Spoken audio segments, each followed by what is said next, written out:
should I put all of my assets into a trust, into a revocable trust, an irrevocable trust, a living trust? Should you put them into a trust?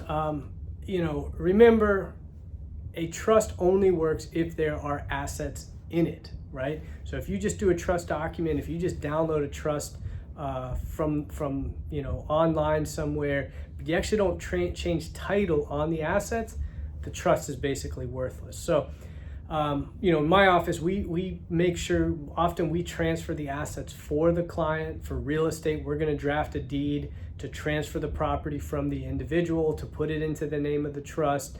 We're going to write letters to the banks asking them, instructing them how to change, to what they need to change, how to change it, what the name of the trust is, all that sort of stuff. You need to do that, right? Otherwise, the trust doesn't work. So should you put all of your assets in the trust? I'm going to generally say yes, if you accept a couple things. Bank accounts, general checking accounts, savings accounts, there's really no reason to not put those into the trust. Again, there might be some exceptions, but almost universally, you'll put that in there. Retirement accounts are different, right? Now, what I mean by retirement accounts, an IRA, a 401k, I might leave those outside of the trust, right? And that's for tax purposes. You'll want to consult with your estate and trust attorney, your CPA, but generally we don't advise clients to put the 401ks and the IRAs into a trust.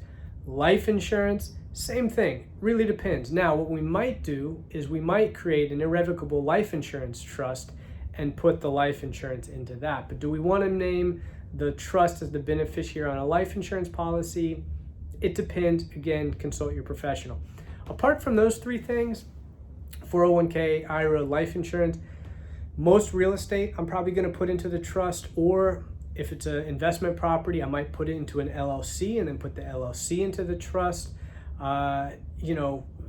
Checking accounts, savings accounts, talked about that. So it's not a 100% yes or 100% no. It is going to be an asset, test each asset depending on what each asset is as to whether you're going to put it into the trust.